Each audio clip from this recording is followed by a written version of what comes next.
Gipasaka nagkaso karon lang hapon na kadtong 300 ka mga tao nga nadakpan sud sa sabungan sa dakbayan sa Mandawi niadtong miaging adlaw. Mensahe sa kapulisan kanila nga mutuman na gyud sa balaod sa legal nga pagpahigayon sa maong matang sa pasugaran. Si Nico Serino sa report. Luwan sa mga bus, miabot pasado alauna karong hapon sa Mandawi City Hall of Justice ang mga arestado. Gumikan sa kadaghan nila, ubay-ubay nga mga buses ang gisabot aron masakyan nila sa pagpasaka og reklamo.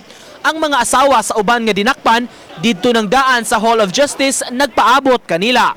Dala ang mga pagkaon, sanina o labakara, ingon man mga papeles o identification aron matunol sa mga mahal sa kinabuhi. Manginaot lagi ito mauki. Oo, nag-andam na kagpambiyansa? Naigamay kitang kwarta.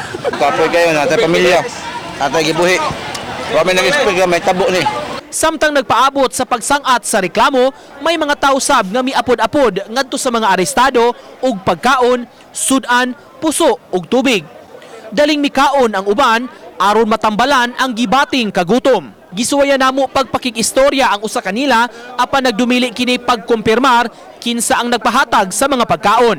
Ang taga CIDG misangat og reklamo atubangan sa Mandawi City Prosecutor's Office sa kasong kalapasan sa Presidential Decree 449. Kini ang balaod nga nagdili sa pagpahigayon sa sabong o tari gawas sa specified nga adlaw, Domingo, fiesta, ingon man holidays. 309 tanan ka mga bettors o nanaya, ingon man 15 ka personnel sa buwangan ang gikiha sa kapulisan. Mensahe nila alang kanila sa mga sabongero, yung nagpapasabong, sabihin natin na ipaliwanag natin yung PD 449. Alam naman nila yan. Nag-send naman kami ng mga notice para sa kanila, para ipaliwanag. And then yung mga nagsasabi na hindi nila alam, ignorance of the law except no one. Dapat alam din natin kung bakit tayo nagsasabong. Alam din natin yung mga precaution nito.